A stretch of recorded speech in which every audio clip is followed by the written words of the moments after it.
You awaken the most useless F-rank ability in history. A storage space of 1 cubic meter. The whole school mocked you, calling it a little pocket box only good for carrying bricks. But they don't understand space at all, or the true terror of its laws. If half of the space is cast over your head, and the other half hangs in the air, then instantly by force, close it. That's right. That makes it an absolute cut that ignores any defense. Then what if you take that 1 cubic meter of space and split it into 10 spaces of 10 cubic centimeters each? A cold mechanical voice echoed through the awakening hall of Jiangshang First High School. Thousands of gazes fell on you at the same moment. You wore an old school uniform washed pale, walking step by step from the corner onto the platform, and pressed your hand on the awakening stone. In this world, mutated beasts run rampant, and the hierarchy is strict. What ability one awakens almost determines how high a person can climb in the future, and even whether they and their family can escape the fate of being capped at the bottom. So at this moment, everyone was watching. But when the awakening stone lit up, its glow was pitifully weak. A gray-white halo only thinly covered the surface like a dying candle swaying in the wind. The crowd below fell silent at first, then burst into a wave of uproar. You call that awakening?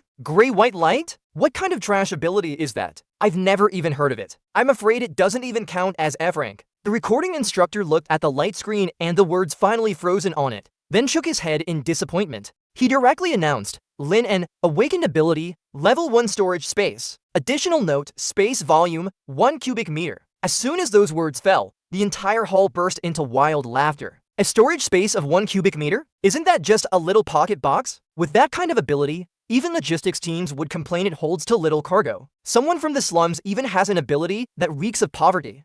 Piercing mockery came crashing from every direction, but you merely withdrew your hand in silence, looking at that cold line of text, with no anger and no unwillingness on your face, only a dead stillness. You knew very well that without power, emotions were never worth anything. And precisely at that moment, a blinding golden light suddenly exploded from backstage, instantly dragging everyone's gaze over. Young Master Zhao Zi, level 4. Definitely S-rank. It's Red Lotus Karmic Flame. The Zhao bloodline is truly terrifying. Amid a wave of exclamations, Zhao Zi, the direct line young master of the Zhao family, walked onto the platform surrounded by blazing flames. He wore a gorgeous school uniform, his expression openly filled with arrogance. Unlike you, he had stood at the finish line of most people since birth. And now he had awakened one of the top-tier offensive abilities. From now on, resources, status, and prospects would all automatically lean toward him. But he did not go enjoy the cheers first. Instead, he walked straight up to you and looked down at you from above. The corner of his mouth curled into a cruel smile. Linen, I wondered who it was. So it's you, the rat hiding in the sewer. He raised a finger burning with flames and pointed at your chest from a distance, spitting out every word. Level 1, storage space, 1 cubic meter, perfect. After that poor little sister of yours is gone, you can use it to store her belongings. At the mention of your sister, the dead water in your eyes finally rippled. A flash of icy killing intent passed through. Jiaozi keenly caught that change and laughed even more wildly. What, not convinced? Trash like you even wastes Jiangshang's air, just by standing here and breathing. After saying that, he turned directly to Instructor Wang. His tone was not a discussion, but an order. The school still has a poor student recommendation slot for the War Academy, doesn't it? I remember it was originally meant for him, right? Instructor Wang's face turned pale. He said in a low voice, yes. According to grades and overall evaluation, that slot was originally for student Lin An. Now it's gone. Jiaozi's tone was calm, yet carried the taste of life and death authority. I don't want to see trash like this in my Jiaozi school, someone unfit even to be a logistics soldier, still taking up resources. Instructor Wang still wanted to struggle. This doesn't follow the rules.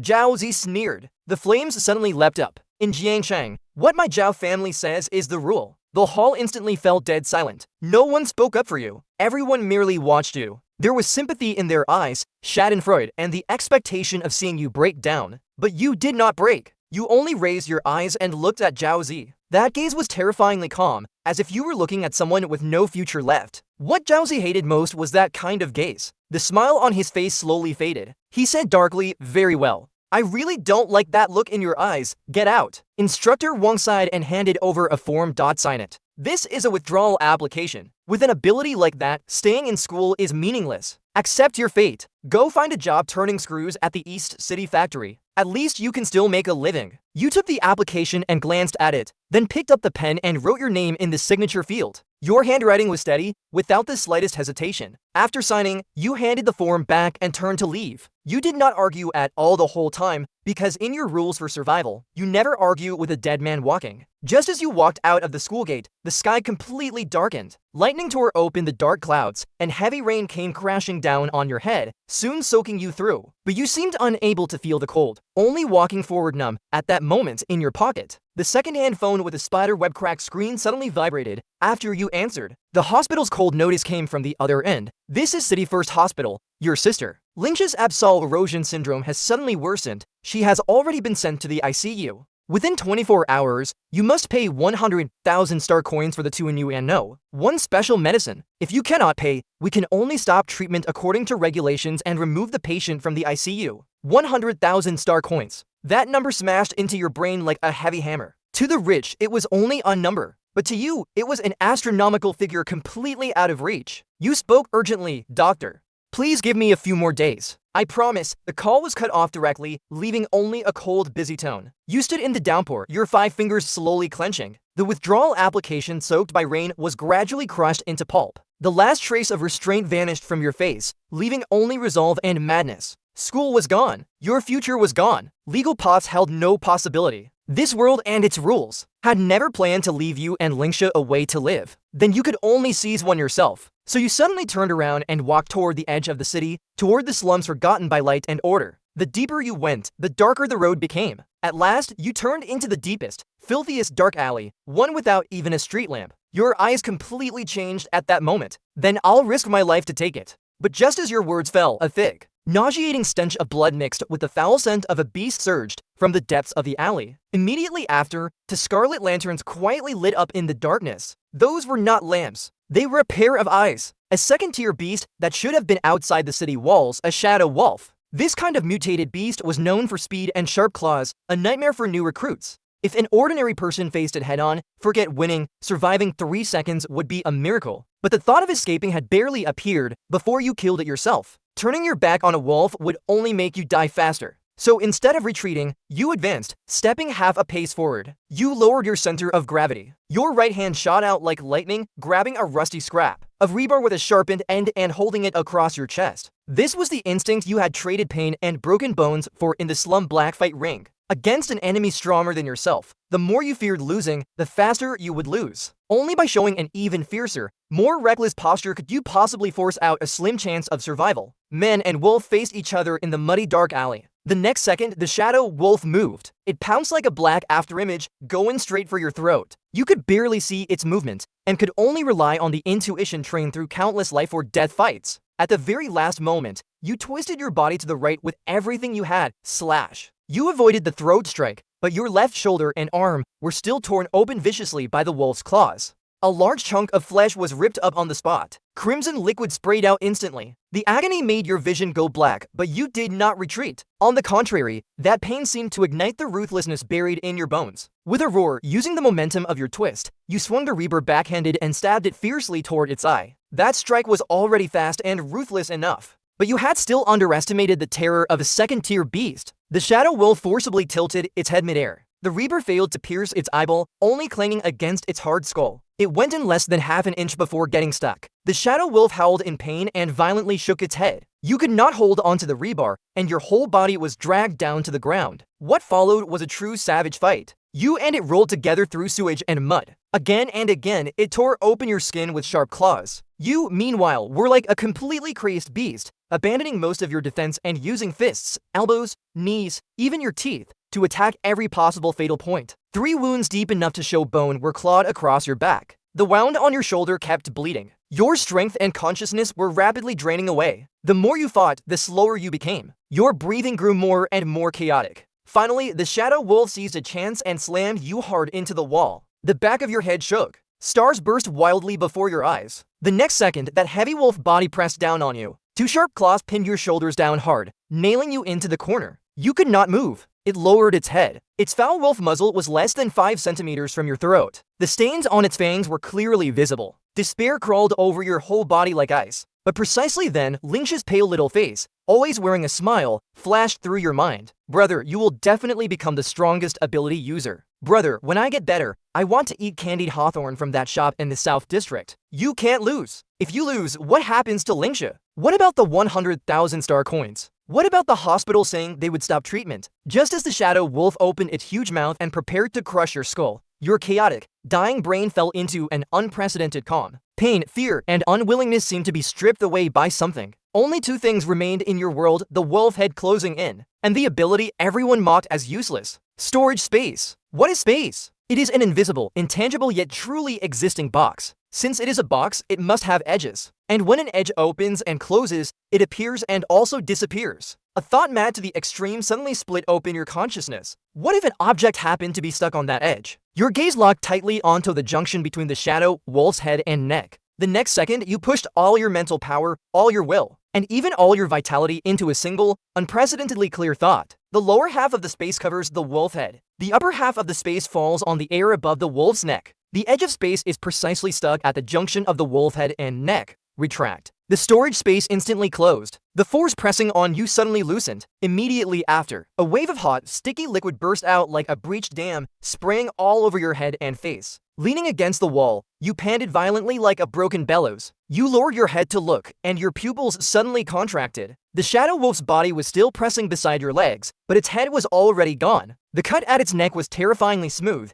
as if it had been neatly sliced by the sharpest laser. Fur, blood vessels, bones, and nerves were all perfectly neat, without the slightest burr. You subconsciously closed your eyes and sank your consciousness into your ability space. The next moment, your whole body shook. That ferocious wolf head was quietly floating in the center of that space of only 1 cubic meter. Its eyes still held the savagery and shock from the instant before death, the cut just as smooth as a mirror. You finally understood. The true terror of your ability had never been storage. It was the edge of space itself. As long as something was caught on that edge, whether flesh, bone, or steel, it would be directly severed by the laws of space. This was not an ordinary attack. It ignored physics and ignored defense, and even ignored the gap in strength. It was an absolute cut on the level of rules. Was the skull of a second-tier beast hard enough? It was still split in two. Then in the future, what flame abilities, hardening abilities, or diamond bodies would matter if they could not block the laws of space? They would all be meaningless. The useless ability in the eyes of the world finally revealed its true fangs at this moment. You looked at the wolf head in your space, and the corner of your mouth slowly split open. In the end, you could no longer suppress the wild joy of tearing open a path from desperation. You let out a low, crazed laugh. Ha ha ha ha! The laughter echoed through the rainy alley,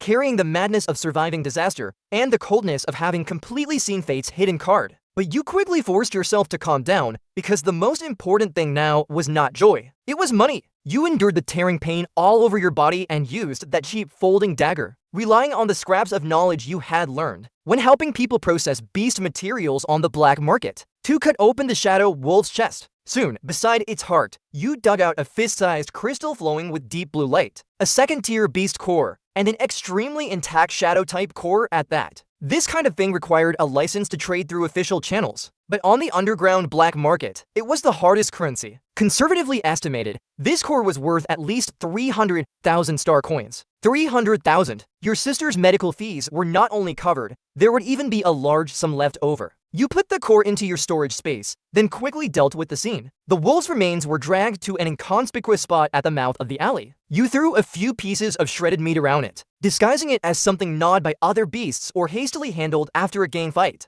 Then you took off that school uniform covered in filth and threw it straight into a sewage trash bin. The school uniform represented the past, that obedient student identity that let others slaughter him at will. From this moment on, that identity was over. You rummaged through the garbage pile and found a loose black hooded coat. Then, with the last few coins in your pocket, you bought the cheapest white plastic mask from a roadside stall. On the mask was painted a strange, unchanging smile. You put on the hood and fastened the mask. A completely new figure appeared in the reflection. From now on, there would be no student named Lin N in this world. What existed would only be a hunter walking through night and shadow. You gave yourself a new code name, Zero. It represented having nothing and also the beginning of everything. Half an hour later, you arrived at Jiangshang's largest underground trading center, the Black Gold Market. Its entrance was hidden deep inside an abandoned underground parking lot. Two burly men stood at the door, their waists bulging, obviously hiding weapons. Seeing you wearing a smiling mask and an old tattered coat, the two immediately took you for a passerby they could bully at will.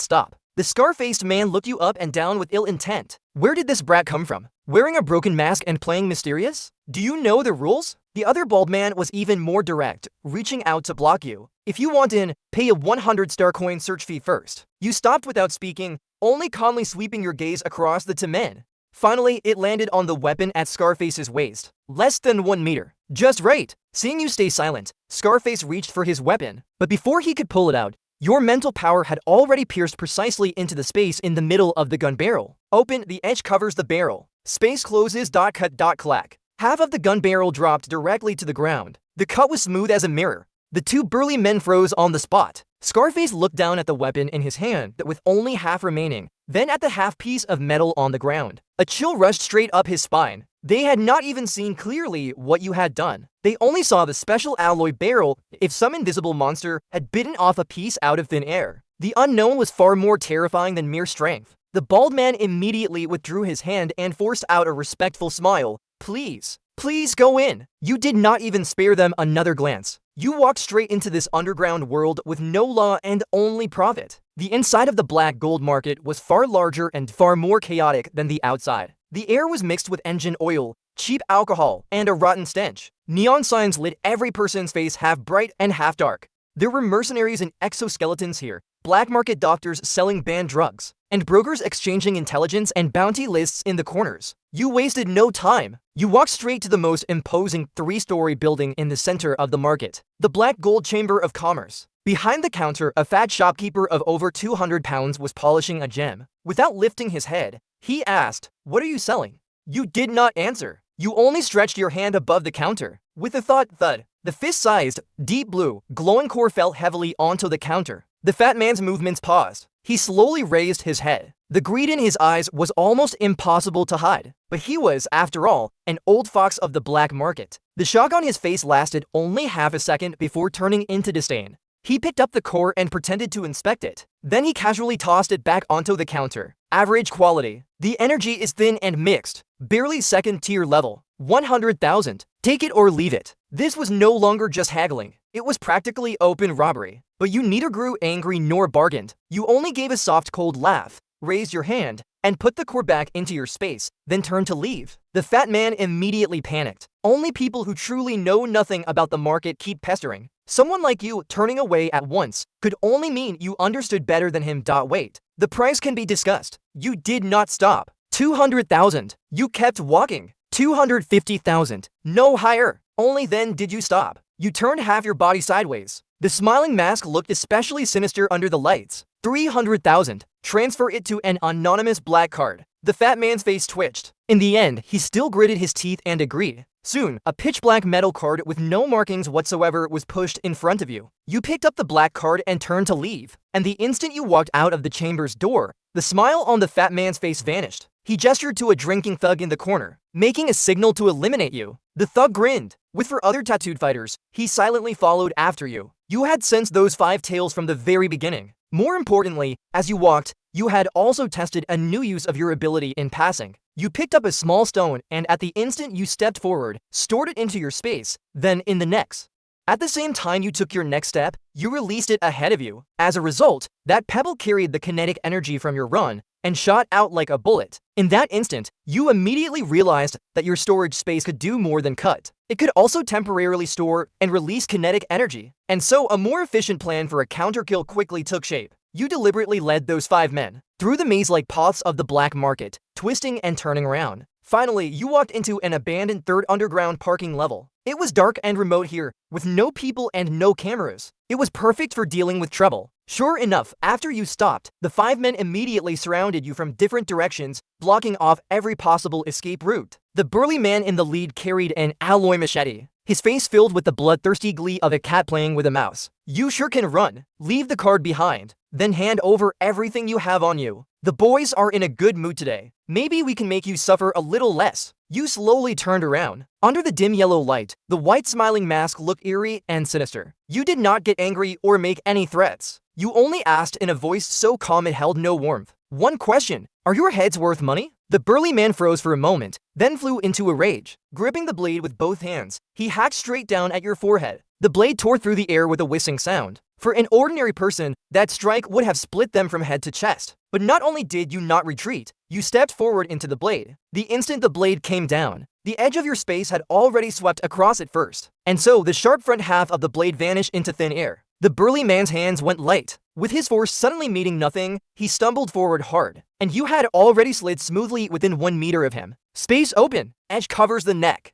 Space close. Not even a single cry came out. The ferocity and rage on the burly man's face froze instantly. The next second, crimson liquid shot up from the severed neck. The body that had lost its head kept its charging posture and slammed heavily to the ground. The air instantly fell dead silent. The remaining 4 thugs all froze. The sneers on their faces were frozen stiff, leaving only the purest terror. They had not even understood what you had done. All they saw was a living man's head vanish just like that. Finally, someone broke down and screamed, "Ghost, a ghost!" The 4 of them turned and fled. But there was no way you would let them leave alive. Your foot stamped down. Your whole body chased after the nearest one like a ghost skimming close to the ground. And you stood in the center, your black coat clean, without a single drop on it. You crouched down and calmly searched those people one by one. A few minutes later, you stood up. The haul was not bad. Converted into cash, it was over 30,000 star coins, plus a finely crafted military alloy dagger. You put the money and dagger into your space, then touched the black card in the pocket closest to your body. 300,000, plus these 30,000 or so. Enough. It was finally enough. Through that eerie smiling mask, your gaze seemed to pierce through layers of darkness, and see that pale little face in the ICU. Those eyes, always cold and dead silent, finally held a trace of warmth. Jiaxia, brother has the money to save you now. After saying it softly, you carefully placed the black card back into your innermost pocket. Then you did not linger any longer. You turned and left, leaving that blood-soaked parking lot to sink back into the darkness. Less than 5 minutes after you left, a burst of hurried footsteps rang out. The fat shopkeeper from the Black Gold Guild arrived at this abandoned parking lot with over a dozen fierce guards armed with energy guns. Where is he? Damn it. 5 against 1, and you still let him run? When I catch that kid, I'll personally make him. The fat shopkeeper's curses stopped abruptly the instant he saw the scene before him. The fat on his face trembled violently. Those little eyes, usually squeezed into slits, were now wide open, filled with bloodshot veins. 5 bodies. 5 bodies with heads separated. His most capable thug, the leader who had awakened searing hardened skin, was lying in a pool of blood like a torn sack. The cut on his neck was smooth enough to use as a mirror. A bone-chilling meaning shot straight from the fat man's tailbone to the crown of his head. With a thud, his legs went weak, and he collapsed into the cold, sticky liquid. His lips trembled and his teeth chattered. This cut. He pointed at that mirror-smooth severed neck, his voice filled with sobs and endless fear. No burning, no tearing. It's spatial cutting. Someone who can use the laws of space so precisely and to such a terrifying degree must at least be a top tier, no, a world-class space-type big shot. The fat shopkeeper's mind buzzed, going completely blank. What kind of existence had he provoked? When had such a killing god come to Jiangshang? The night was deep. The rain had stopped. You first put the black coat that symbolized zero, the smiling mask, and the military dagger stained with filth into your storage space. Then you changed back into that old-school uniform you had retrieved from the trash and later washed clean. With that faded backpack on your back, you once again became that ordinary-looking, even somewhat thin and weak student. However, clothes could be changed, but your eyes could not change back. The boy who once always carried a trace of inferiority and forbearance had vanished in last night's rainy alley. You now held an unmelting coldness and sharpness deep in your eyes. After that, you went straight to Jiangshang First Hospital. At the payment window late at night, the nurse on duty had originally been half asleep, but when you slapped that anonymous black card against the glass window with a bang, she was still startled so badly her impatient expression did not even have time to fully appear. You looked at her and said only one thing, "I see you, Lingsha. Use the best special medicine. Right now. Immediately. There are 330,000 on the card. If it's not enough, I'll find a way." Your voice was hoarse, but it carried not the slightest hint of negotiation. The nurse first froze, then lowered her head to look at that anonymous black card, which represented a huge sum of money. Then she looked up at your cheap school uniform, her eyes clearly filled with disbelief. A boy dressed like a poor student could casually present over 300,000 star coins. That contrast left her not knowing what to say for a moment.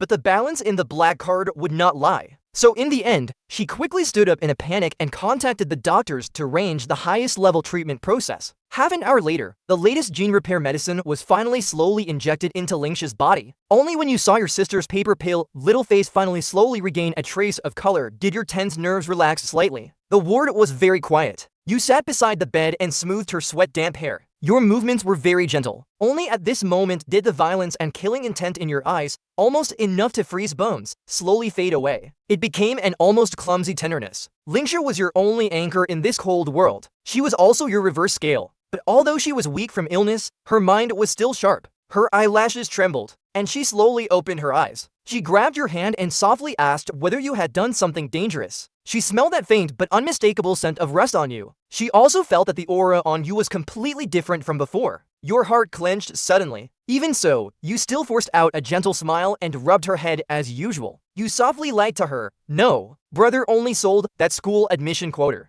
to a rich family's talented child. I got some money in exchange to treat your illness first. When Lingxia heard that, her eyes immediately dimmed. She knew too well what that quota meant to you, and she knew too well how much you had given for that quota over the years. So with reddened eyes, she whispered that she had dragged you down. But you only tapped her nose and smiled as if coaxing a child. It's just a lousy quota.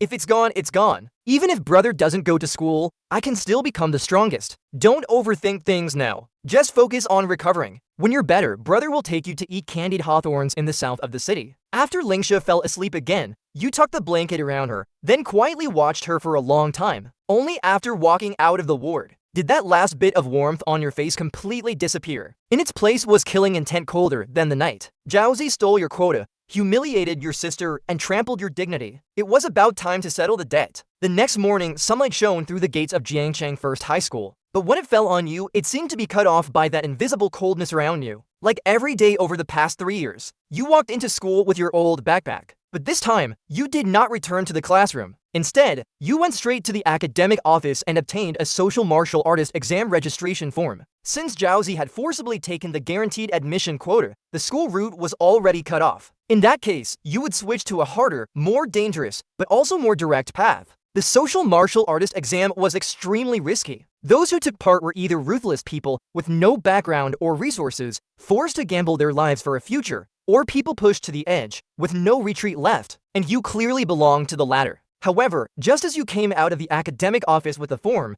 ahead in the corridor, an extremely grating voice rang out. Well, isn't this our school's former genius, Ling'an? You looked up. Jiaozi was walking toward you with several lackeys. He even had an arm around a heavily made-up female classmate. His face was full of smug satisfaction. That appearance was exactly like a victor who had climbed upward by stepping on someone else's bones, then deliberately turned back to mock them. He walked up to you. First, he deliberately sized you up.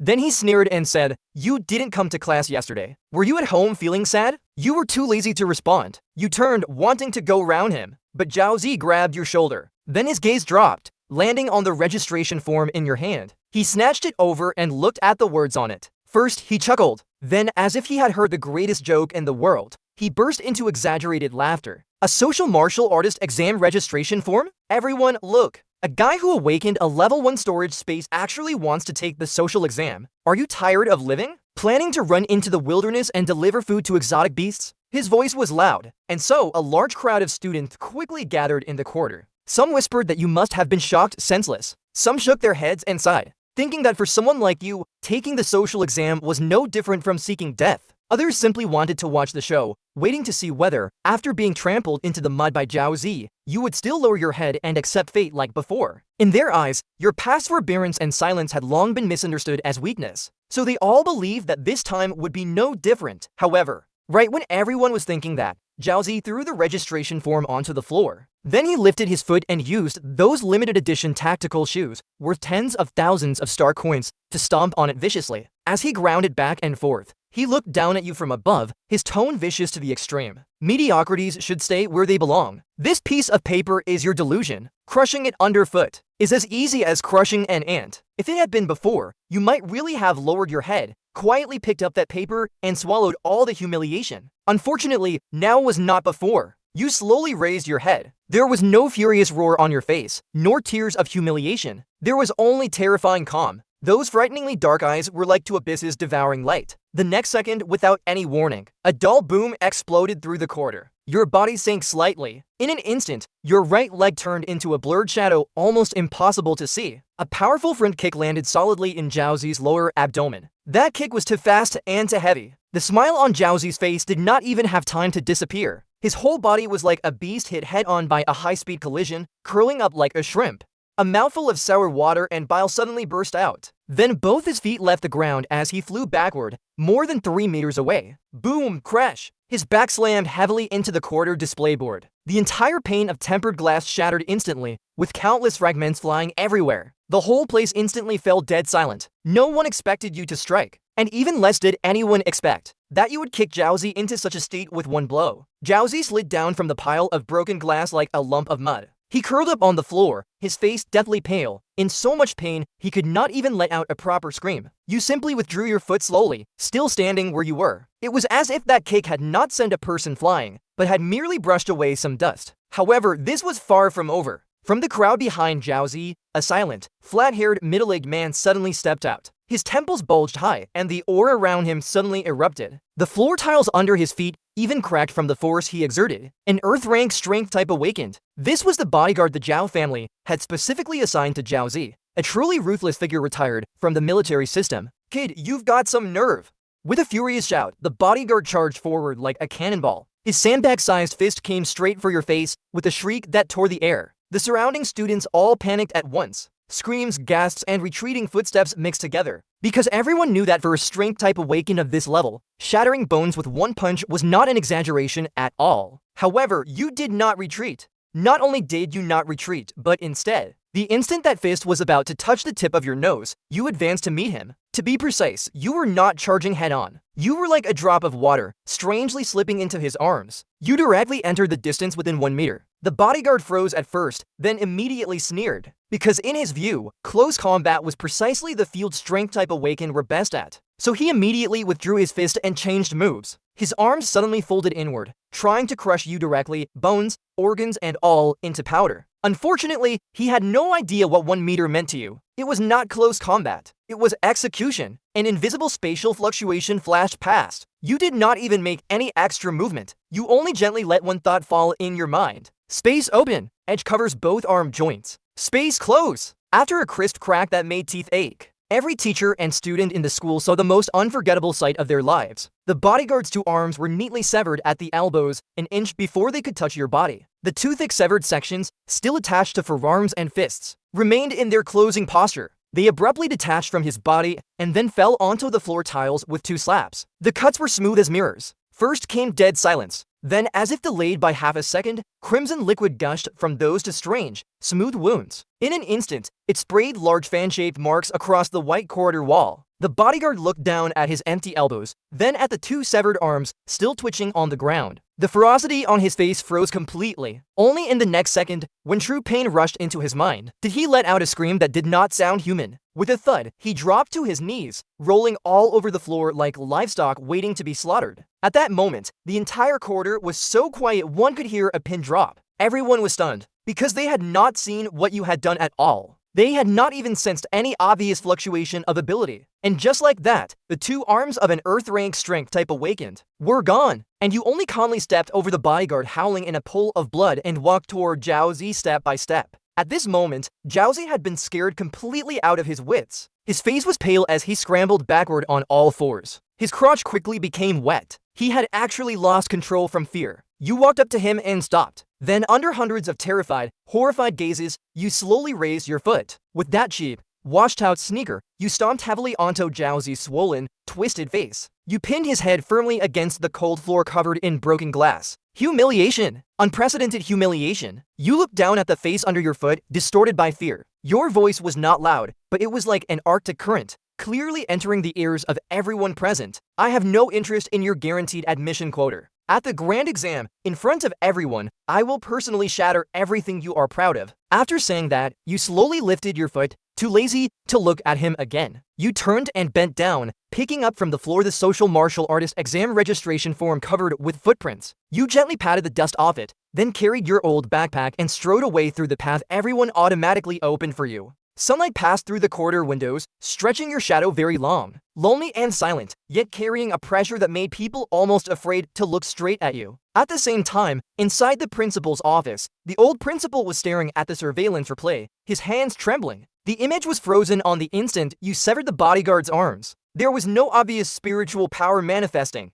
No exaggerated energy fluctuation. Even the spatial ripples were so faint they could almost be ignored. The more it was like this, the more terrifying it was, because it meant your ability was not produced by impact, but acted directly on the level of rules. The more the old principal watched, the more shocked he became. He could not even hold the teacup in his hand steady. It fell and shattered on the floor. This is not a level 1 storage space at all. This is the manifestation of spatial law into a line. At that moment, he finally realized that, as if a true monster had appeared. So he immediately hit the emergency button and ordered those 3 minutes of surveillance footage sealed as S7 top secret material. All raw data was off limits to everyone. Not only that, he also demanded your complete files from the past 3 years, clearly intending to thoroughly reassess you, the student everyone had dismissed as mediocre. But just as the school realized your value, the Zhao family had already shown real killing intent. Inside the Zhao family villa, beneath the luxurious crystal chandelier, the air was as oppressive as an ice cellar. Zhao Zi, his face swollen, lay on the sofa, screaming for revenge, screaming that you deserved a miserable death. Zhao Zhang stood before the floor-to-ceiling window, silently listening to the whole account. Then he directly dialed an encrypted channel.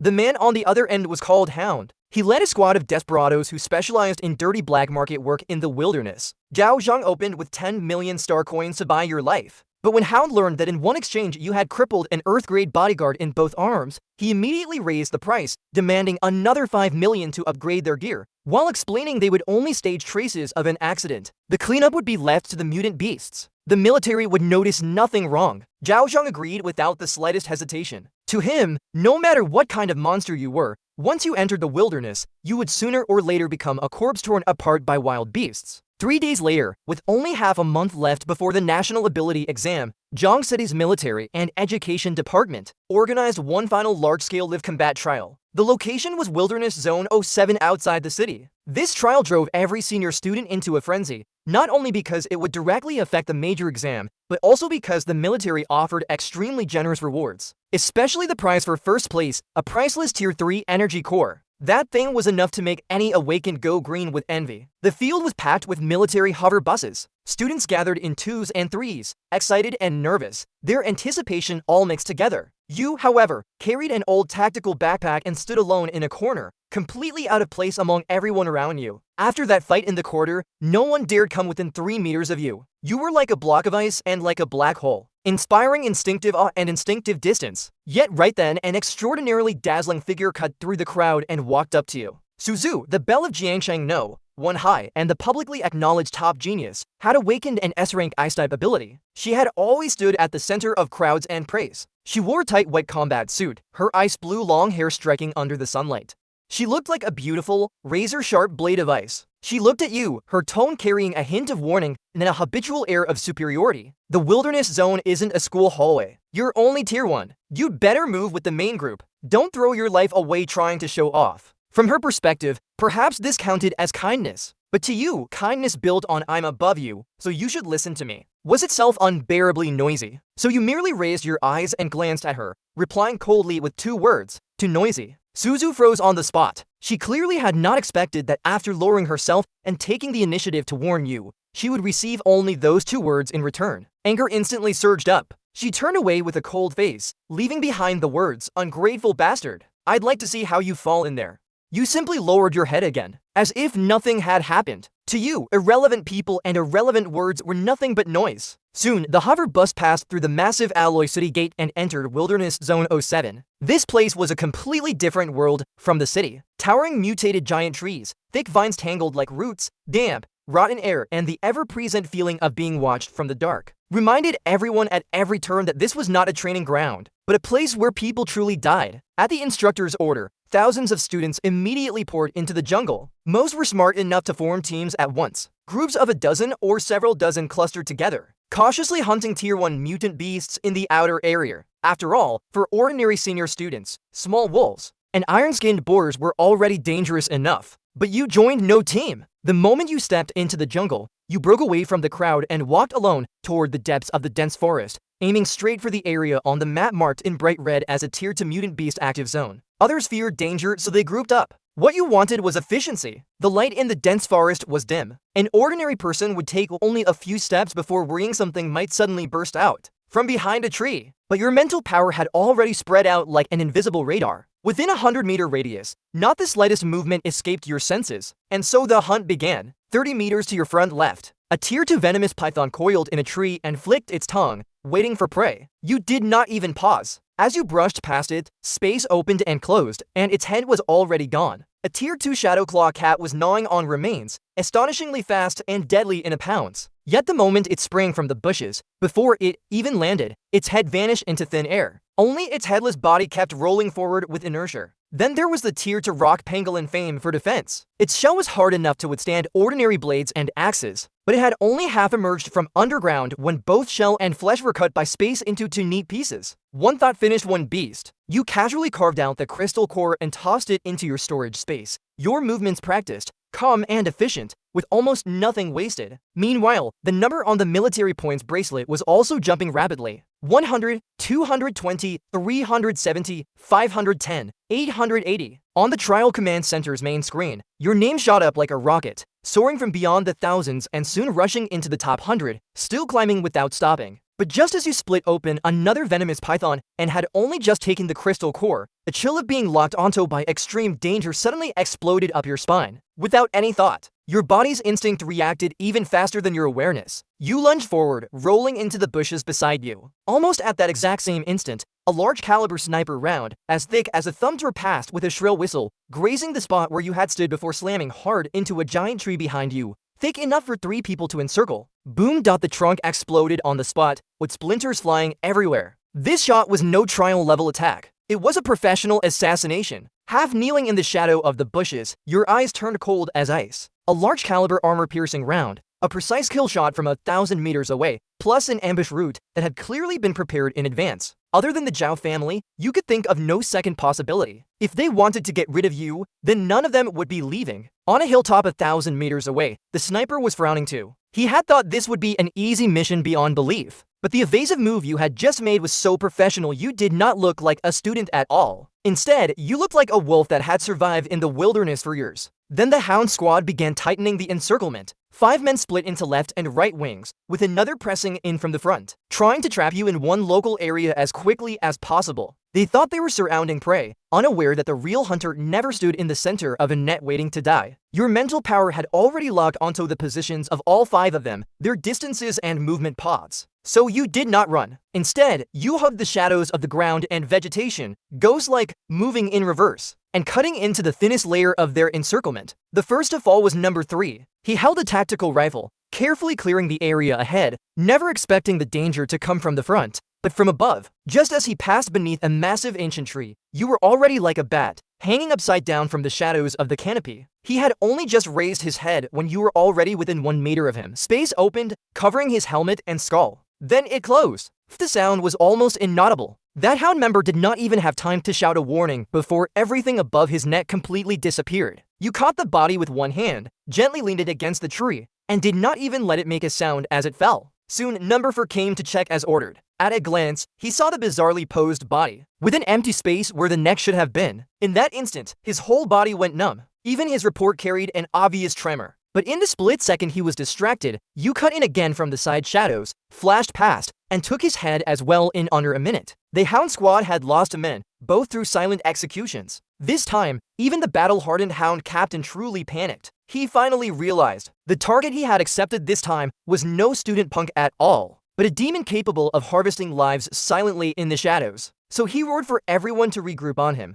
while fully unleashing his ability. C-rank wind ability, Wind Blade Storm. In an instant, countless rapidly spinning cyan wind blades shredded outward in every direction. Trees, vines, and shrubs were sliced apart like paper. Large hiding spaces were forcibly cleared into a devastated open area, and you finally appeared in his sight. A savage grin instantly spread across the captain's face. He thought he had finally forced you into a dead end. At the same time, 1,000 meters away, the sniper who had been locked onto this area instantly pinned his crosshairs to your forehead and pulled the trigger again without hesitation. Bang! This time, it was a killing angle, but you did not dodge. Just as that special armor-piercing round was about to touch your skin, its spiral pressure even blowing the loose hair before your forehead, 1 centimeter in front of your brow, a storage space so tiny it was almost invisible quietly opened. And so, the bullet capable of blasting through tank armor, along with all the destructive kinetic energy it carried, was swallowed whole by space in an instant. No explosion, no deflection, not even a proper ripple. The storm dispersed. Dust slowly settled over the clearing. You still stood there quietly at the center, completely unharmed. This sight directly emptied the Hound Captain's mind for an instant. You slowly turned your head, your gaze crossing 1,000 meters and landing precisely on the hill where the sniper was hidden. Your thin lips parted, uttering only 3 words back to you. The next second, the void before you opened again. The bullet that had just been imprisoned by space at the exact same speed it had come in and the exact same angle, shot back along its original path from space. The sniper on the hilltop did not even have time to react. In his scope,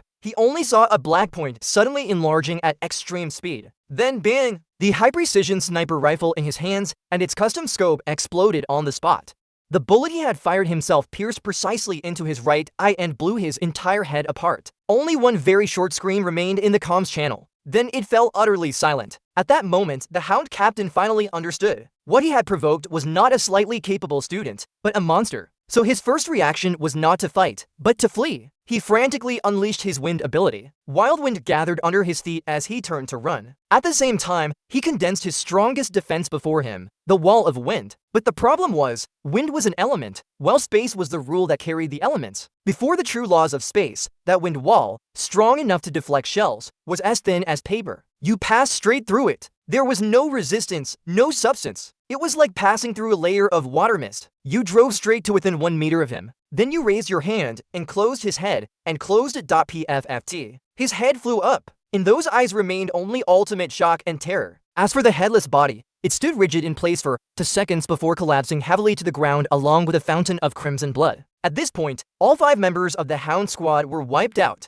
From the first gunshot to the captain's final move, the entire process took less than 3 minutes. You did not rush to search for loot. Instead, you checked the scene first. Because you knew very well that with professional dirty work like this, the truly valuable things were often not in the guns or the backpacks, but in the communication records. Sure enough, before long, from the captain's tactical vest, you found a military communicator still glowing faintly, and the instant you picked it up, Zhao Zhang's anxious, gloomy voice came from inside. "Hound, is it done? Did you use the beast luring box I told you to prepare? As long as you throw the thing onto him, every tier 2 mutant beast within 10 li will be drawn over. By then, not even his bones will remain, and the military will only classify it as an accident." Hearing this, your movement stopped. But the emotion surging in your eyes was no longer merely killing intent. Because you finally understood what the Zhao family intended to do this time was never just to use the wilderness to get rid of you. Their real plan was to use beast luring incense to turn the entire outer trial zone into a slaughterhouse, then use the lives of countless examinees to pay for Zhaozi a first-place road dazzling and beautiful enough. In other words, they wanted Zhaozi to climb to the top by stepping on everyone's lives. You casually crushed the communicator, then turned and opened the Hound Captain's backpack.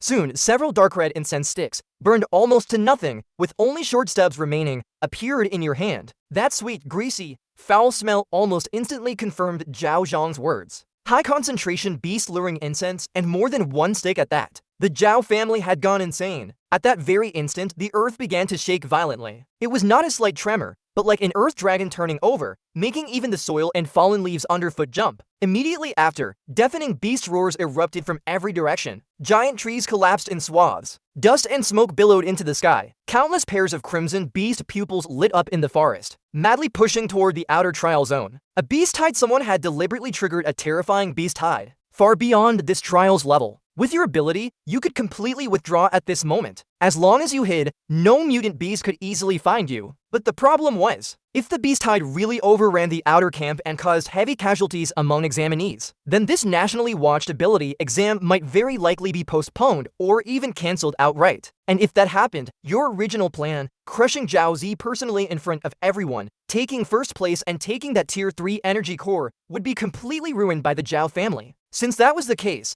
you had even less reason to ignore this beast tide. Your path could not be blocked by anyone, not the Zhao family, and not these things either. So you did not retreat. Instead, facing the torrent of mutant beasts powerful enough to swallow everything, you charged straight at it. At the same time, in the outer sea area of Wilderness Zone 07, Chaos had completely broken out. Suzu was leading a dozen students in a desperate defense. She raised ice walls one after another, barely blocking the first wave of attacks from jaw wolves and iron-skinned boars. But those ice walls were soon covered in cracks. Outside the walls, mutant beasts slammed and tore like mad. The students' faces turned deathly pale one by one, clearly close to their limit. Some cried out, "What do we do?" Others, in their panic, mentioned Zhao Zi, saying wasn't he always calling himself strong? Why was he nowhere to be seen at a time like this? Then a girl shouted through sobs, "Stop counting on him." When a Jawwolf pounced just now, he shoved Li Ming out to block it and ran first himself. That sentence completely extinguished everyone's last hope. Zhao Zi, the rich young master who usually swaggered around and eagerly courted Suzu, at a true life and death moment, had thought first of using a classmate's life to buy himself time to escape. Suzu was shocked and furious, but had no spare time to curse him, because the next wave of impact had already arrived. Seeing the ice wall about to shatter completely, she could only grit her teeth and forcibly overdraw herself for another second. Her hands pressed to the ground as she unleashed her area trump card, Ice Age. In an instant, an ice-blue cold current roared outward. Nearly 100 meters ahead were instantly covered in frost. A dozen charging Tier 1 mutant beasts were frozen directly into ice sculptures. The scene was briefly suppressed by her force, but a skill of this level was too heavy a burden for her current state. The moment it ended, she violently spat out a mouthful of blood and dropped to one knee. Her face was terrifyingly pale. The ability energy inside her was almost depleted. Yet precisely at this moment of exhaustion, the ground ahead suddenly exploded. Soil and shattered stone shot into the sky. A giant beast over 15 meters long, covered entirely in black armor plating, shaped like a prehistoric crocodile, yet with a ferocious horn growing from its head, burst out from underground. A Tier 3 bronze rank mutant beast, the ironclad earth dragon, appeared. All the students fell into despair, because this was never something that should appear in a senior trial, nor was it something this group of students already pushed to their limits by Tier 1 beasts could possibly deal with. Suzu understood this as well. The ability energy inside her was exhausted. Her body was so weak she could not even lift a finger. She could only watch helplessly as that ironclad earth dragon lowered its massive head, opened its mouth full of fangs, and bit down viciously at her. A thick, bloody stench rushed into her face. Death was within arm's reach. She closed her eyes in despair. Just then, whoosh, a black meteor tore through the dim canopy of the forest. From the treetops dozens of meters high, it descended in a posture that defied physics.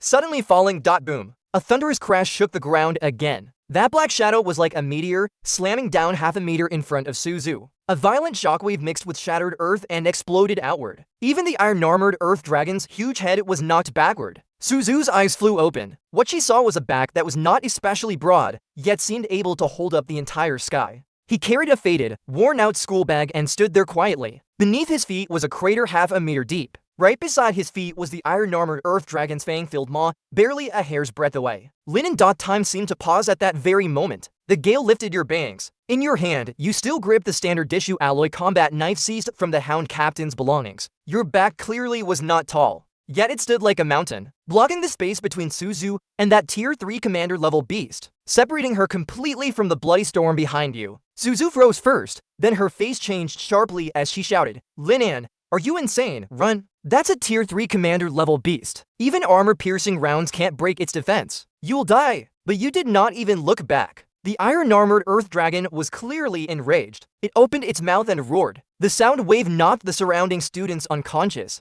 Then its massive tail, covered in bone spikes, swept over like a giant steel whip. Trees and rocks burst apart in its path. It was unstoppable. If you met it head-on, you would undoubtedly lose. But if you retreated, everyone behind you would die as well. In that split second, your mind had already reached a verdict. A 1 cubic meter space could not swallow the giant beast's entire head. Ordinary cutting would mean little against it. To kill it, you had to attack its weakest point and strike straight at the vital spot. So just as the dragon tail like a steel whip was about to hit you, your waist bent back at an unbelievable angle. You dodged that strike with it nearly brushing your nose. Then instead of retreating, you kicked off from that position, shooting toward the iron-armored earth dragon like a cannonball fired backward. Suzu's face turned deathly pale. In her eyes, this was not a charge into battle, but a charge toward death. Sure enough, after missing its first strike, the iron-armored earth dragon raised a giant claw the size of a small truck and stomped down at your head. Yet right as that shadow completely covered you, your charging body suddenly dropped low. With an extreme sliding tackle, you slipped through the gap beneath the falling giant claw and slid under its belly. Boom, the giant claw smashed into the ground, blasting out a deep pit on the spot. Suzu saw it through her fingers and froze completely. Of course, she knew the abdomen was the iron-armored Earth Dragon's relatively weakest point,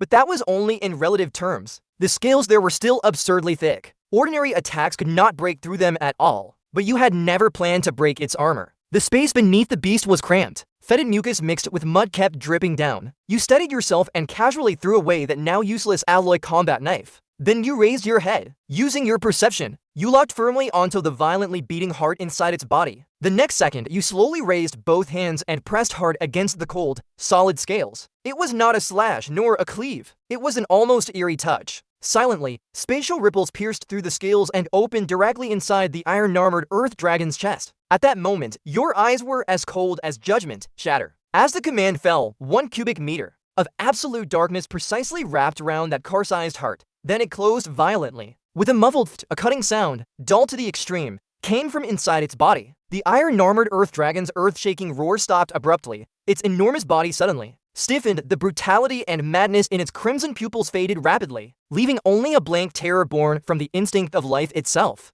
Its exterior was clearly unharmed, yet it could distinctly feel that the source supporting all its strength had suddenly vanished, and you had already used the instant it froze to slide out from beneath it. You did not even look back. 2 seconds later, boom, that mountain-like steel beast lost all support, collapsing with a crash that shook the ground. Amid the spreading dust, Suzu stared blankly at that Tier 3 commander-level beast. With no visible wounds but no breath left at all, it was as if her soul had been emptied out. Her ice age could not even delay it for a moment. Yet the person mocked by everyone as a level 1 mediocrity had killed it on the spot with a single touch. This was no longer a gap in strength. It was something she simply could not understand. You had already walked to the beast's side. With a thought, a huge Earth Dragon heart, as large as a tire but with a cut as smooth as a mirror, fell onto the mud with a thud. Expressionless, you thrust your hand into it. Soon, you pulled out a fist-sized, pitch-black, diamond-shaped crystal with what looked like lava flowing inside. A Tier 3 Commander-level Earth Dragon crystal core. Suzu finally regained a little sense. Her voice was dry. "Linen, what exactly are you?" But you only gave her a cold glance. "Don't block the way." Those 3 words cut off all her questions. Then you grabbed the iron-armored Earth Dragon's lone horn, took a deep breath, and forcibly dragged up that massive creature weighing dozens of tons. Step by step, you headed toward the trial camp. That not-so-burly back dragged a mountain-like beast through the dim forest and the roaring tide of beasts, like a painting of gods and demons at war. Suzu stared at the scene in a daze, thinking of Jiaozi abandoning his classmates and fleeing. The disgust and contempt in her heart almost reached their peak. At the same time, your silhouette was branded into her mind like a mark. Meanwhile, the temporary camp in Wilderness Zone 07 had already fallen into chaos. The outer defense line was on the verge of collapse. Soldiers were desperately organizing the students' retreat.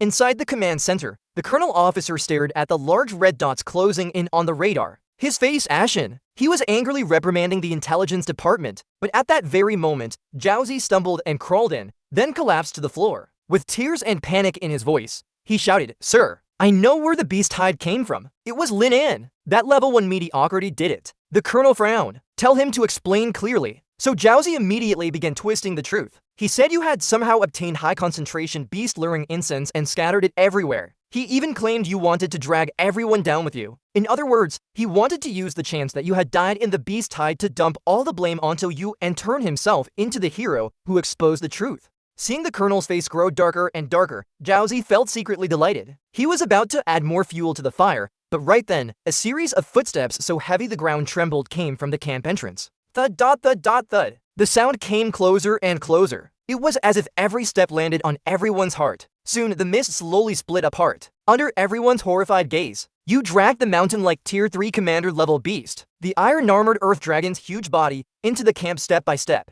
Mist clung to your whole body. Your face was cold. You were like a demon god walking out of purgatory. You ignored every gaze, walked straight up to Jiaozi, then threw the Hound Squad's tactical backpack in your other hand, along with the communicator crushed into scrap metal, hard at his feet. "The Zhao family owes me an explanation. Are these your filthy tricks?" Dead silence. All sound seemed to be sucked out of the camp. The grief and outrage on Jiaozi's face froze instantly. What replaced it was extreme fear. His whole body turned ghostly pale. He even blurted out, "You're not dead?" Only after saying it did he realize he had practically confessed. Too lazy to bother with him, you kicked the backpack open, burned out dark red incense stubs, the Hound Captain's identity tag, and the communicator still flickering faintly all rolled out together. Then you press the playback button. Zhao Zhang's urgent, sinister voice immediately rang through the entire camp through the speaker. As long as you throw that thing onto him, all tier 2 beasts within 10 li will be drawn over. By then, not even his bones will remain. The military will only classify it as an accident.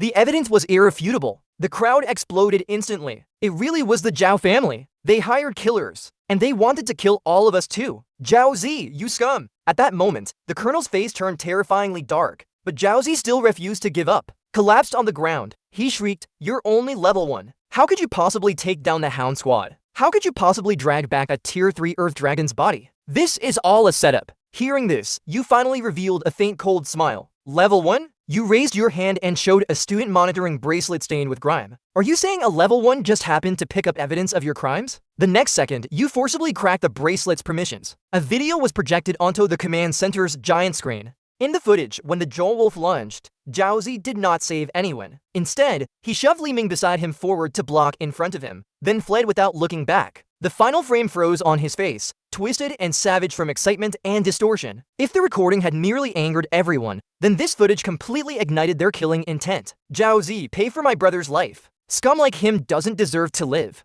But right then, Suzu also arrived, supported by several girls. She walked over. Her face was pale, but she still gritted her teeth and testified publicly, "I can prove it." Zhao Zi abandoned classmates on the battlefield and fled alone. It was also Lin and who saved all of us. With the S-class genius accusing him in public, Zhao Zi's last struggle was crushed completely. The colonel took a deep breath and suddenly turned around. He ordered the enforcement team to take Zhao Zi down, detain him and transfer him to the military court for the highest level trial. Zhao Zi completely broke down. He screamed miserably, "Dad!" And just as the enforcement team was about to seize him, "Who dares touch my son?" A thunderous roar exploded like lightning. A terrifying tier 5 pressure, strong enough to solidify the air, swept across the entire area. The students almost all dropped to their knees. The weaker ones passed out on the spot. Then a luxuriously dressed middle-aged figure appeared instantly in front of Zhao Zi, shielding him behind him. The Zhao family head, Zhao Zhang. He did not even look at the evidence on the ground. Instead, he stared at you, killing intent surging in his eyes.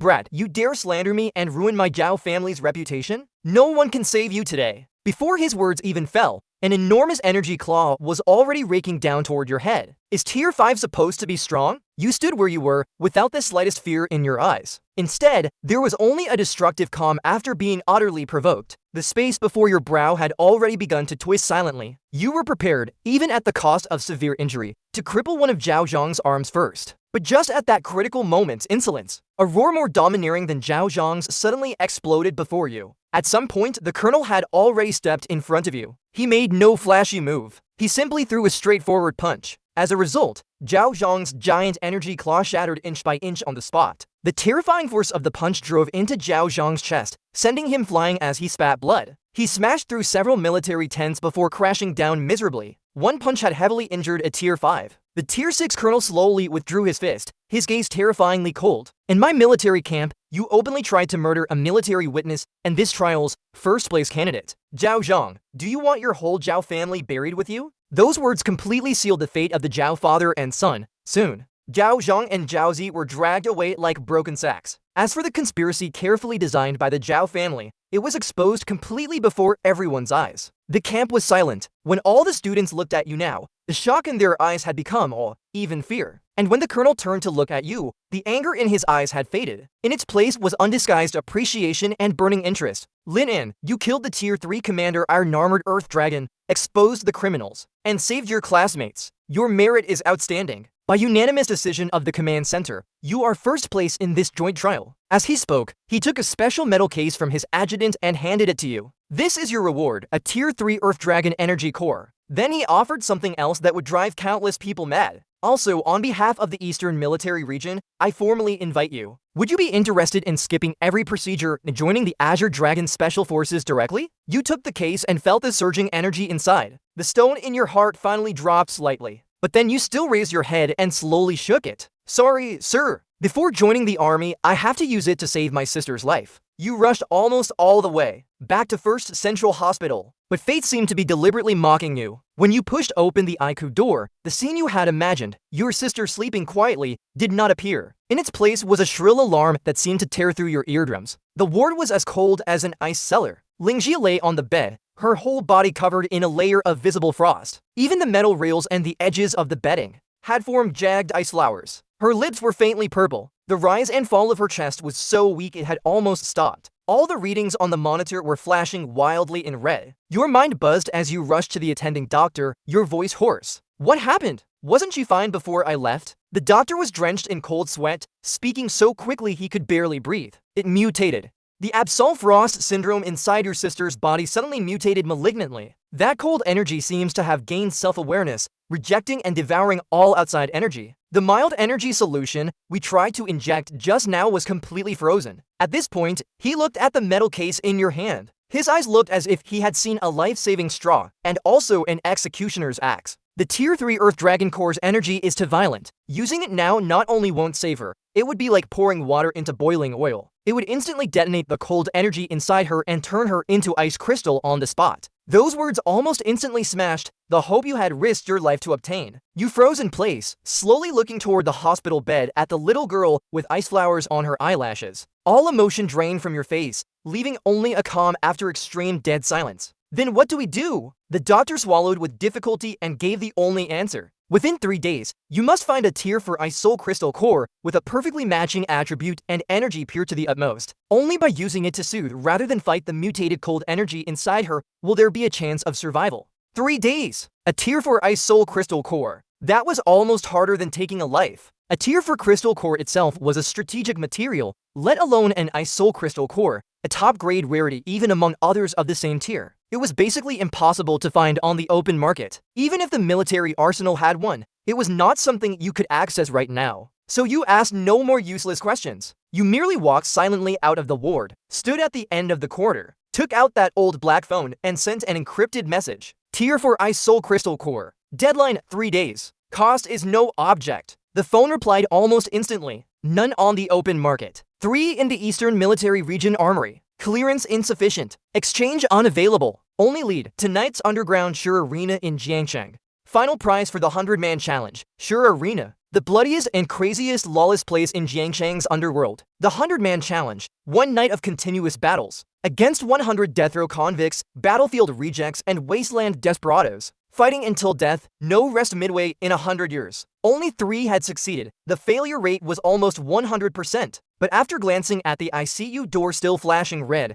behind that ward, all hesitation vanished from your eyes. Since there was no other choice, then you would carve out a path with slaughter. Midnight. Inside an abandoned steel training ground in the old industrial district, a huge underground duel arena had been built. The air was filled with sweat, alcohol, and a foul smell. Heavy metal music was deafening. Thousands of spectators roared like madmen. Wearing a stiff, pale smiling mask, you walked into the backstage registration area. The burly man with a scorpion tattoo in charge of registration only glanced at you once, then sneered and told you to get lost. He said this was the Sure Arena, not a place for children to play house. You wasted no words with him. You simply picked up the stained life and death contract, then bit down hard on your thumb. Blood welled out. You expressionlessly pressed that warm, bloody fingerprint heavily onto the signature line. Then you looked up and stared at him through the stiff smiling mask. Cut the crap. Range the 100 people. All at once or one by one? That burly man had been in the Sure Arena for over 10 years. He had seen desperados and madmen, yet that one look from you still chilled his back. He did not say another word. He merely handed you a black number plate, 9527. After that,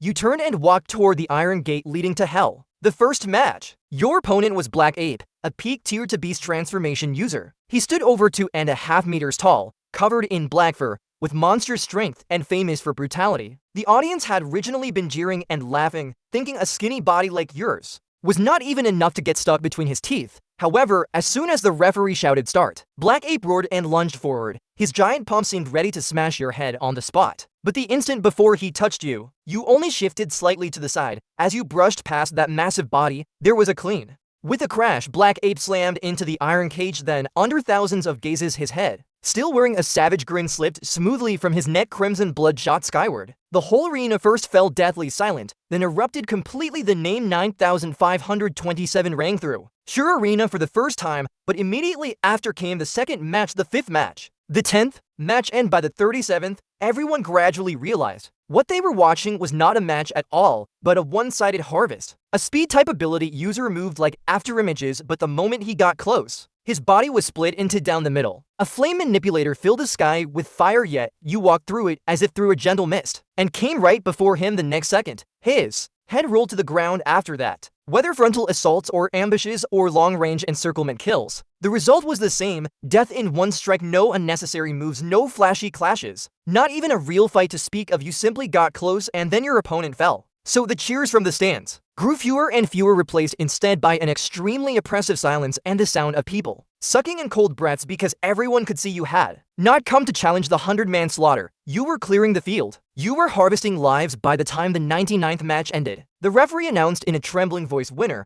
9,527. You were already standing amid the fallen crowd, with crimson spread beneath your feet. That pale smiling mask had long since been stained dark red by blood, and as you stood there, even your breathing had not become uneven. The entire Sure arena was silent at the same time inside the luxurious top-floor box. Jin Yi, the owner of Sure Arena, had a terrifyingly gloomy expression. The fourth-tier ice soul crystal core had originally come from the provincial capital, placed here by some major figure. As bait, no one had ever planned to let anyone truly take it, but now you were only one step away from putting it in your pocket." Jin Yi gave a cold laugh and directly pressed the red button on the wall. "Activate the scavenger protocol. Send Titan into the arena. Rumble." Rumble inside the octagonal cage. The giant door leading to the final challenge, forged from special alloy, slowly rose, an aura more terrifying than all previous opponents, combined by 100-fold, surged like a tangible flood from the darkness behind the door. A giant, nearly 3 meters tall, with muscles cast like steel and skin gleaming with a bronze metallic sheen, walked out step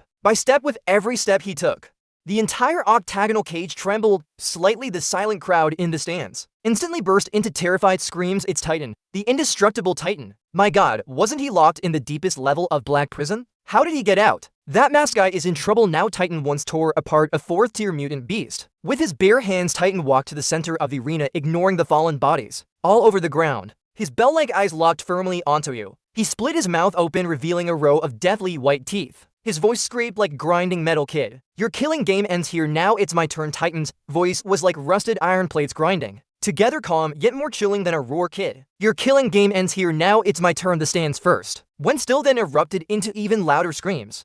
Everyone recognized this nearly 3-meter-tall monster gleaming with bronze metal all over. Scavenger Titan, the true final weapon hidden at the bottom of Sure Arena. Rumor had it that his 4th-tier absolute hardening could make his body harder than top-grade alloy armor. Ordinary cutting-type abilities were useless against him, but you did not even bother to answer with a single word. The next second, your figure vanished from where you stood. When you appeared again, you were already at Titan's left side like a ghost. The military dagger in your hand drew a pitch-black arc straight for his neck. This slash was even wrapped in a trace of the most basic spatial compression power. Forget flesh and blood. Even tank armor should have been neatly split open. However, with a piercing clang, sparks burst out violently. The dagger in your hand, sharp enough to slice through iron, shattered inch by inch the instant it touched his skin. As for Titan's neck, it only left a faint white mark that vanished almost instantly. Titan finally laughed. His laughter shook the whole octagonal cage. "Little bug, I told you, your little cutting tricks are useless against me." Before his words had even fallen, he threw a backhand punch with no flashy energy and no complicated move, only pure power condensed to the limit. Fast, too fast. You could clearly see its trajectory, but your body could not completely dodge in time. You could only cross your arms over your chest in an instant. Bang. That punch was like a maglev train crashing at full speed, smashing hard into you. Your entire body was sent flying backward and slammed into the alloy mesh. The mesh instantly bulged outward into a huge human-shaped dent, then a mouthful of blood gushed from under your mask,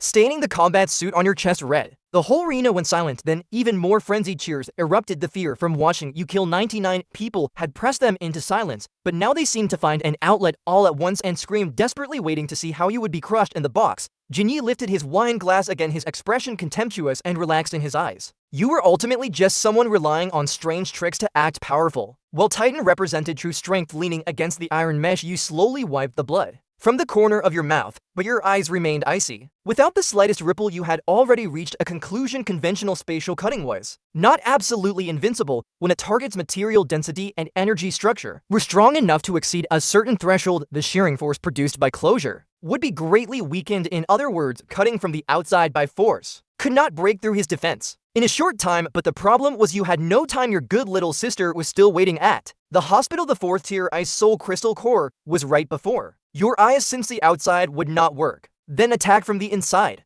So you steadied your body again. Seeing this, a hint of bloodlust appeared instead in Titan's eyes. Still moving? Looks like I used too little strength. Just now, you still did not answer, and simply charged forward again. In everyone's eyes, this was a moth flying into the flame. Titan thought the same, so this time, he did not even bother to punch. Instead, he spread his arms with a grim smile, intending to crush you alive, squeezing your bones and organs into powder. 10 meters. 5 meters, 3 meters. The instant the two of you were about to collide, your body suddenly sank, avoiding his mountain-like chest. As it pressed down, your whole body became like a slippery shadow flashing past close against his side. At the same time, the 5 fingers of your right hand opened and gently pressed against his temple. The motion was almost like a lover's caress. Titan's wild grin had not yet had time to fade, but your eyes now held only extreme coldness. Frenzied space open. This time, it was not cutting from the outside, nor was it closing around his head. You directly opened space inside his indestructible skull, inside the brain, protected by layer after layer of thick cranial bone at the core region, forcefully creating a cube of space 1 centimeter on each side. The space existed for only an instant, then returned to its original state. The most fundamental law of the universe. In that brief 1/10,000th of a second, completed one act of creation and annihilation. Titan froze. His eyes, his expression, and movements were all fixed in that instant. Immediately after, a thread of crimson blood slowly flowed from his left ear, then from his right ear and nostrils, the corners of his eyes and mouth. 7 streams of blood slowly ran down that bronze-colored face, drawing an image eerie to the extreme. The next second, boom, that small mountain-like body fell straight down, crashing heavily onto the octagonal cage floor. The 4th-tier body enhancement powerhouse scavenger Titan died on the spot. The entire sheer arena seemed to be muted. In an instant, the music stopped, the screams stopped, every expression froze on every face. Thousands of eyes stared fixedly at the body, seeping blood from all 7 orifices, then looked at you standing beside it. No wound, no clash, only one touch, and then a god fell. After a brief, deathly silence, a wealthy merchant in the front row dropped his wine glass. As if some switch had been pressed, the next second, the entire venue completely exploded. Countless spectators screamed and cried as they shoved outward, wanting only to flee this place that was like purgatory. But you ignored all the chaos. You raised your head, looking past layer after layer of people toward the luxurious box on the top floor. Your voice was slightly hoarse because of your injuries, yet still cold and clear. 100 matches are overhand over the 4th tier ice soul crystal core. As your words fell, the crowd's movements all paused. That's right, you had won.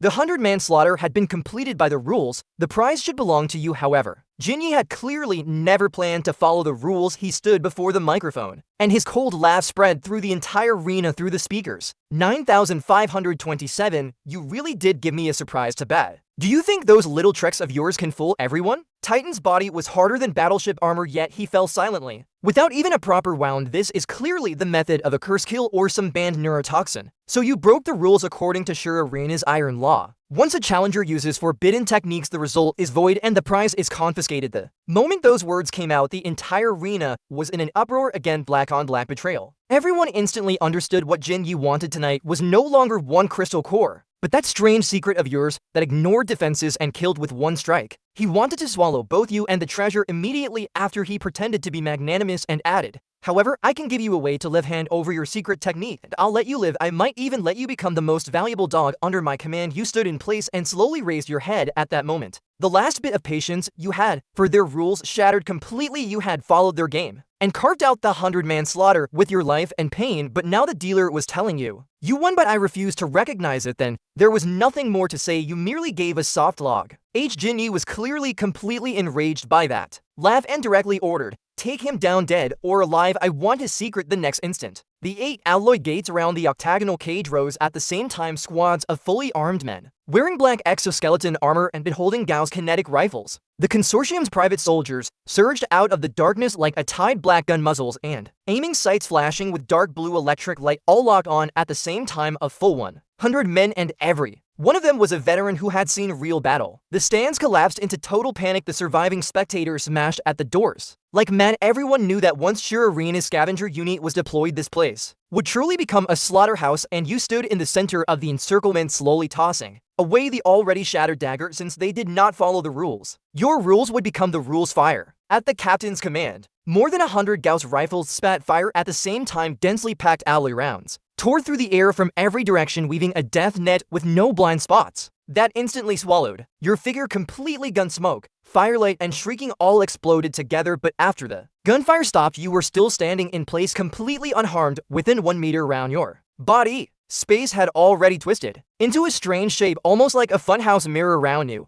Thousands of alloy rounds powerful enough to pierce tanks had all been swallowed into that distorted region hanging in midair. Like insects sealed in amber, their kinetic energy had been forcibly stripped away and imprisoned. And after squeezing and rubbing against one another in the narrow space, the bullets even began to glow, crimson, and hum. More than that, all the private soldiers were stunned. They had seen bulletproof squads, seen energy shields, and seen ability users who could physically withstand bullets. But they had never seen anyone stop bullets in midair. This was not defense, this was imprisonment. You raised your hand toward that distorted space where a storm of death was suspended and gently clenched it. Now it's my turn. The next second, you suddenly turned and swept your arm sideways. That space holding thousands of crimson bullets prisoner was flung directly toward the left side at the densest private soldier formation. At the same time, space returned to normal.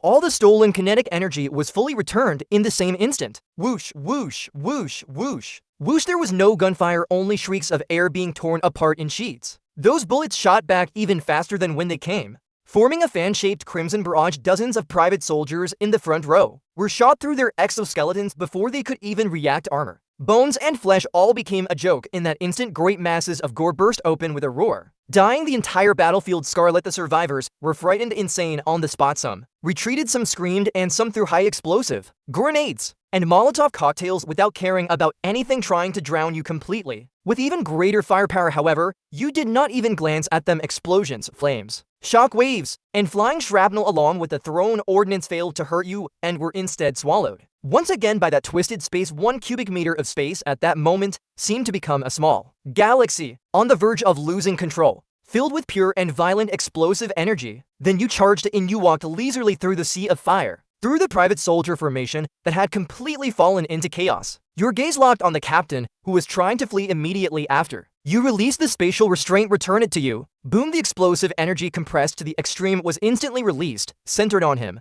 turning into a death fireball over 10 meters wide that swept in every direction. The dozen-plus private soldiers caught head-on were vaporized on the spot along with their armor. Those on the outer edge were first ignited by the high temperature, then torn apart by a torrent of high-speed shrapnel. Even their screams blasted into fragments. This was no longer a battle, this was a massacre. Your space had become the most terrifying mobile arsenal here. The stronger the enemy's firepower, the more lethal what you returned became. So-called numerical advantage and fire suppression before the true law of space were nothing but a joke. Very soon the entire venue was left only with wails and burning. The private soldier captain, who had luckily not been killed by the first wave of explosions, dragged half his charred body and crawled on hands and feet toward the top floor box, crying out for help. Inside the box, Jin Yi had already collapsed into the sofa, looking at that hell on earth in the monitor. Only naked terror remained on his face. Earlier, he had thought you merely possessed some hidden killing move, but now he finally understood that what he had provoked was not some madman with secret arts, but a complete and utter monster. So he turned and ran. However, he had only taken 2 steps when a loud bang came from behind him. That private soldier captain, like a torn sack, was kicked through the box door and rolled to his feet. The captain made choking sounds in his throat, raised his hand and pointed toward the doorway. Then his head tilted and his breath cut off completely. Jin Yi stiffly turned his head from the smoke outside the door. You slowly walked in. Your body was covered in filth. That pale smiling mask had long since been stained dark red, but the eyes beneath it were terrifyingly calm. You wasted no words and merely walked to that pane of glass. Special bulletproof glass said to withstand even armor-piercing rounds. Before then slowly raised your right hand and gently pressed your 5 fingers against it. The next second, with your palm as the center, the entire glass surface began spreading black cracks like a spider web that was not ordinary shattering. It was space itself being torn open. Jin Yi finally broke down, completely screaming for you to stop. He even brought up the military-grade origins of the barrier glass, then offered money, the Wang family background, and so-called heavy weapons to beg for his life. Unfortunately, to you those words did not even count, as when your 5 fingers twisted and after a strange, cracking, buzzing sound, that heavy special bulletproof glass, together with the half-meter thick alloy wall, was ripped out by you from the root, leaving behind a hole, a perfect 3-meter wide circle. The huge circular piece of wall crashed down, making the entire box shake. Jin's final sense of safety that night was shattered along with it. He dropped to his knees with a thud and kowtowed madly, snot and tears covering his whole face. Don't do it! I'll give you the item. I'll give you everything. The 4-tier soul crystal core is in the safe. You grabbed his hair and lifted him up from the ground, dragging him to the hidden compartment like a sack. After iris and fingerprint verification, the safe slowly opened. A wave of icy cold instantly filled the entire room. He shakily took out a blue metal box and raised it above his head with both hands. You took the box and opened it with one hand. Inside, a fist-sized clear and glittering crystal core with what looked like an ice blue storm swirling inside immediately entered your sight. That extremely pure chill made the spatial power inside you tremble slightly. It was genuine. You immediately stored it in your space, seeing that he had handed over the item. Jin Yi actually still tried to beg for his life, even bringing up that he was from the Wang family of the provincial capital, hoping to save himself with his background. Unfortunately, before he could finish speaking, an invisible edge flashed past. His voice stopped abruptly. His head and body separated instantly, and the round head smashed to the ground. Blood spurted from the stump of his neck, splashing over half your body. You kicked aside the still twitching body, your tone cold without the slightest fluctuation. I don't care who you are. If the roots are not removed when cutting weeds, they will cause trouble sooner or later. This lesson you had learned long ago in the dark alleys of the slums. After obtaining the item, you did not leave immediately, but casually cut open the main gas pipe in the corner. High pressure gas hissed out harshly, rapidly filling the entire box. Then you lit a lighter and casually tossed that small flame into this luxurious and sinful tomb. Then you turned and walked out without looking back. A few seconds later, boom, an earth-shattering explosion burst violently from the top floor. Flames and shock waves like an enraged dragon swept through the entire underground sheer arena. Steel twisted walls collapsed, and this place that had swallowed countless lives finally met the destruction it deserved. While you faced the firelight and heat waves behind you, you walked step by step up the stairs toward the surface when the heavy iron door was pushed open by you. Dazzling morning light fell across your face. You raised a hand and slowly removed the smiling, mask-stained dark red, revealing a slightly pale yet sharp and cold young face. The ice soul crystal core was in hand. Next came saving your sister. As for everything else, there would be time to settle it later. At dawn, you practically crashed through the silence of the hospital all the way in. The doctor on duty was still drowsy at first, but when you slammed the cold box containing the 4th tier ice soul crystal core heavily onto the desk, his whole body instantly snapped, fully awake. Even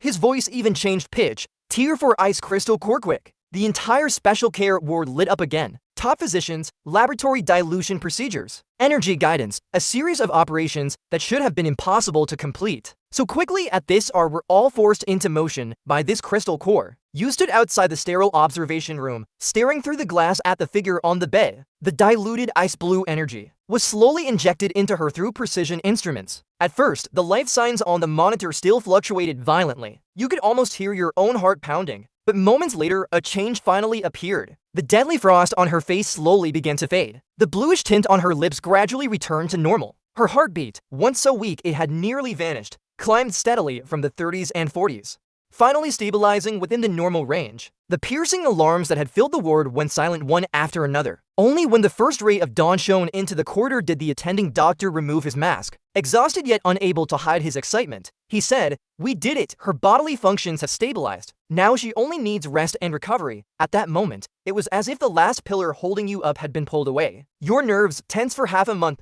finally loosened completely. Overwhelming exhaustion instantly swallowed your body. You sat there beside the hospital bed, looking at your sister, whose sleeping face had finally regained a little color. Your eyelids could no longer stay open, and you fell asleep. It was the most peaceful sleep you had had in a long time. But you did not know that the massive tear for cold energy inside her body, after stabilizing her life, still left behind a tiny trace. That strand of extremely pure energy followed the indescribable bond of blood between brother and sister, silently flowing into your body. Compared to the entire tier for crystal core, this residue was insignificant, but for you right now, it was enough to trigger a true transformation. After an unknown amount of time, you suddenly woke with a start. At first came a sharp, piercing pain, as if a steel needle were violently stirring inside your mind. But immediately after, that pain was completely drowned out by a pleasure like the ascension of the soul. You clearly felt deep within your mind the invisible barrier that had restricted your spatial ability being shattered by this foreign energy. Your mental threshold broke through, and your control over space surged.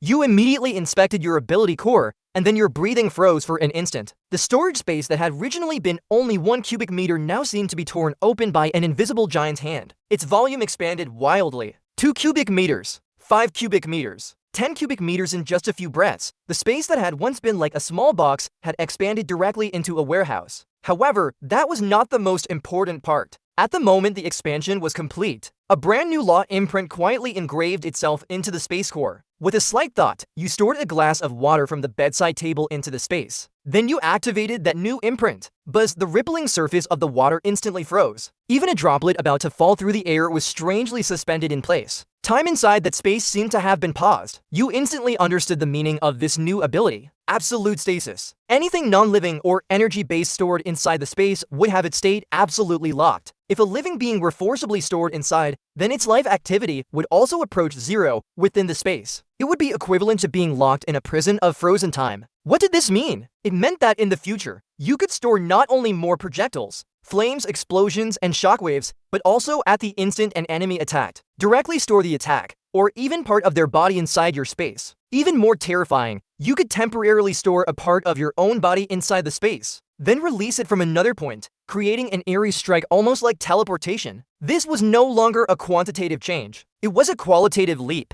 You clenched your fists, feeling within your body an unprecedented surge of spatial power. A faint cold glint rose in your eyes. The you of now, even if you faced a true Tier 5 powerhouse head-on, would no longer be forced to gamble your life in one desperate fight. And just at that moment, from the public television outside the ward, an impassioned news broadcast rang out. Today, the highly anticipated National Ability Users Hire Academy joint entrance examination has officially begun in the capital, Jingcheng. Hundreds of candidates from the Federation's major powers, top families, and military systems, S-rank and A-rank geniuses, have all gathered in Jingcheng. They will compete fiercely for a full month for admission spots in the Federation's top 3 academies. On the TV screen, young, proud, and dazzling faces flashed by one after another. They wore magnificent combat suits, with prestigious family emblems behind them. Camera flashes surged above their heads like waves, as if they had been born to stand above the clouds. You stood by the window, quietly watching the screen, but your gaze grew colder little by little. These people were the true favored children of this world. Resources, backgrounds, admission spots, prestige, they had held them from birth, and you had crawled out step by step from ruins, darkness, and the edge of life and death. But precisely because of that,